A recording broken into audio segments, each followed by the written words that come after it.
Probably one of the most important decisions you need to take in marketing, or even one of the core ideas of marketing as a discipline, is the idea of market segmentation and target groups. So this basically answers the question, who are your customers? Who are you trying to sell to? Now, in this respect, there are two perspectives that are particularly relevant. So one perspective or possibility is the idea of mass marketing, right? So what happens here is now that you assume, or there truly are, homogeneous preferences in the market, right? So you say, well, basically, everybody wants the same thing. So I know there are many different customers out there, but with respect to my product, they all want the same thing, and hence, there's no market segmentation. There's only a homogeneous market that I sell my product to. Now, that is possible, at least in theory, but I don't think it's very common. Now, what's much more likely to happen, or characteristic of most markets, is something they call segment-based marketing, right? So saying, well, in that large market out there are different customer groups or segments. There are certain groups in the market that have heterogeneous preferences, so the groups are different from each other, but preferences within one group, these are relatively homogeneous, right? So members of one group want the same thing, but not all groups want the same thing. And this idea is obviously very important now because it will allow you to understand the structure of the market and select those segments that you will find most attractive, or where you think that you can provide value to, right? So again, going away from that idea that I need to serve everybody out there in the market, but being very particular about who your target customer is and who you're going to cater to. So again, think back to the case of Starbucks. Well, of course not. They were not thinking, well, the entire population of the country is my target group in terms of customers or drinking high-priced coffee. No, but there's certain groups in the population that will find that idea of high-priced coffee very appealing, and those are the ones that I'm going to cater to. So this is basically what the idea of market segmentation refers to, and again, I can't stress that enough. That's a very important point, right? So if you are to take something away from top 10 ideas from this entire course, then I would say, well, this is probably one of the top ones, right? So market segmentation now refers to the process of dividing a market into distinct groups of customers that are similar with respect to particular aspects such as their needs. And now, why do you do that?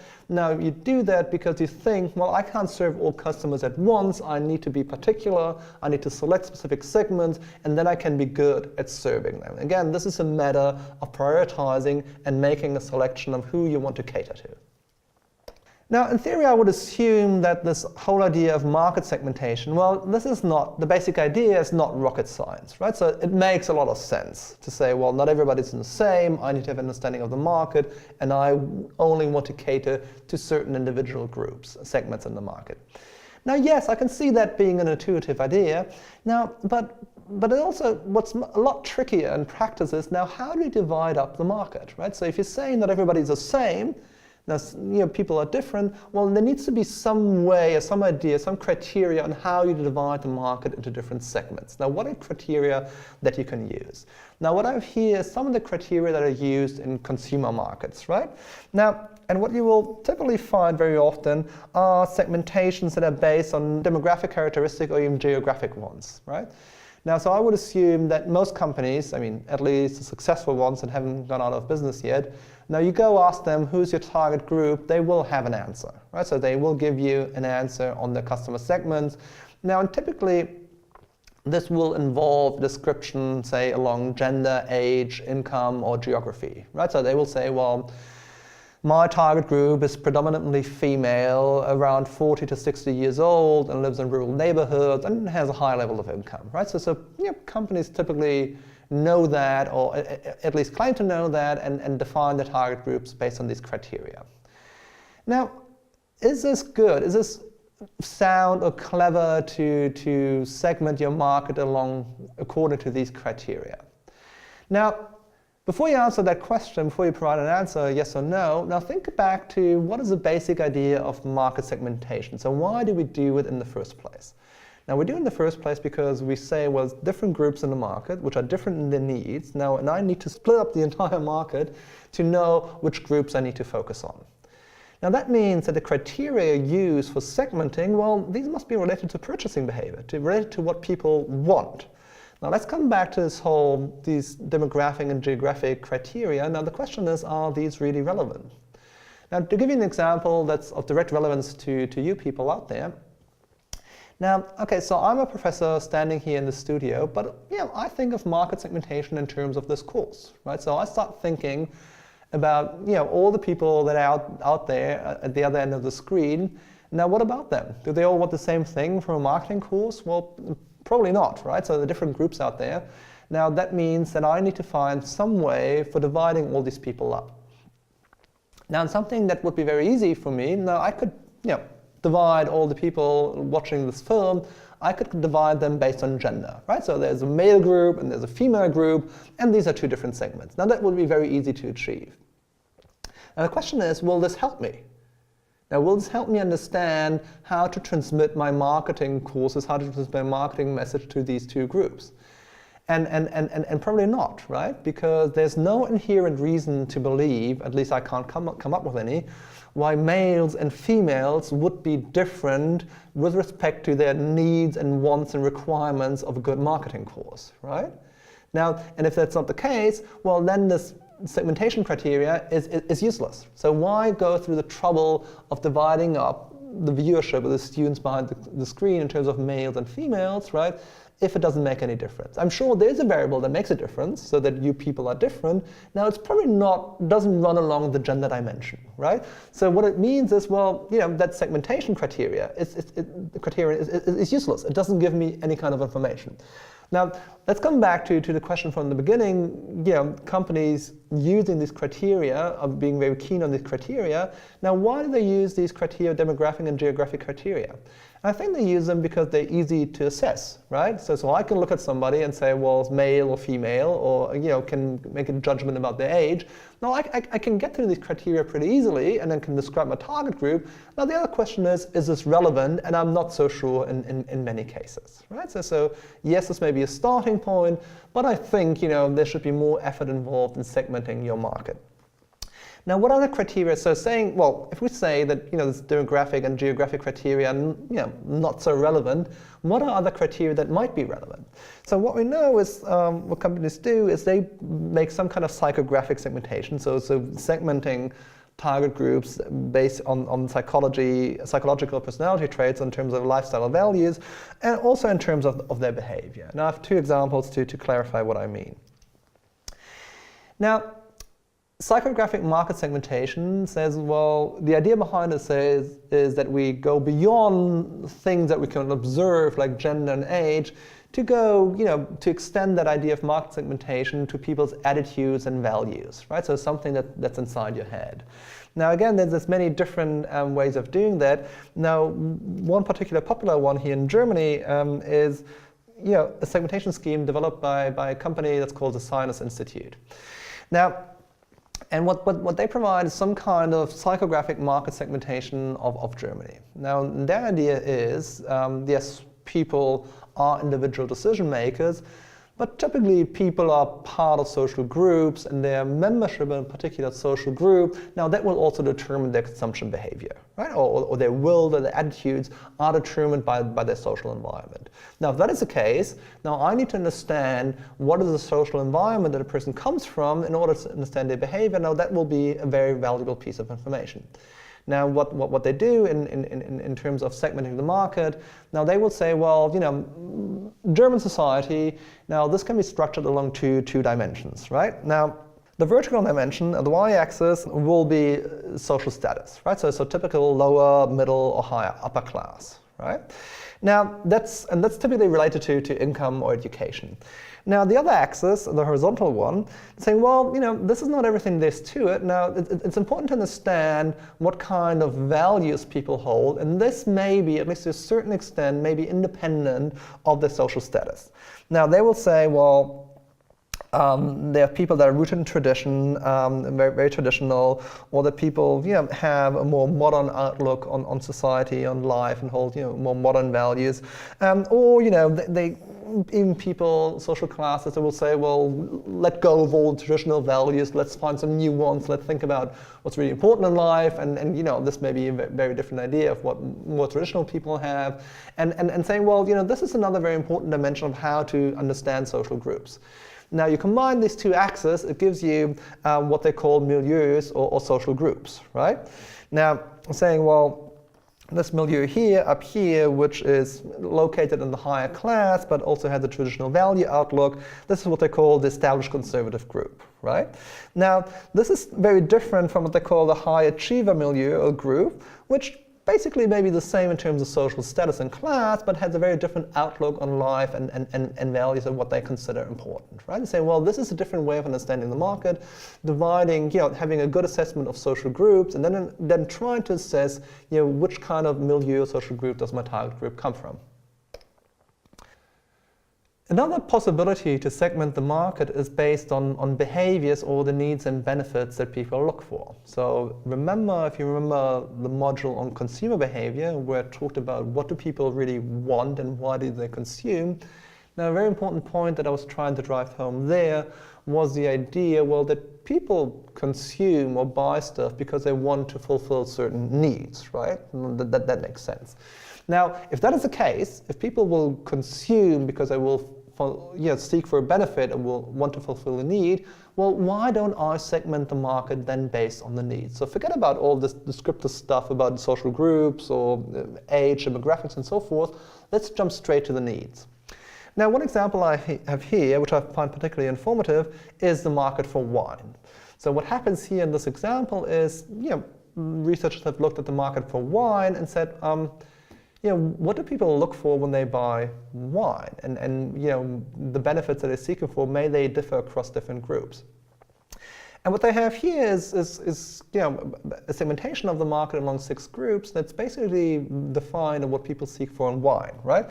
So there's something that's called the enthusiast, makes about 12% of the market, and what's important here, right? Know and appreciate differences in wine, and are highly involved in the selection of the right wine. So these people know what they're looking for, and also willing to spend the time and energy to get the best wine.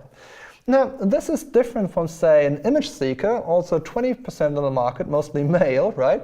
Now, use wine as a badge of identification. I think it's a polite way of saying they use wine to show off to other people, right? Now, if that is the case, well, they're willing to pay more to get the right bottle. Now, right now meaning something different, right not necessarily being the best wine, but the wine that will leave the best impression. Now, there are other groups as well. I like this one, the satisfied sippers, right?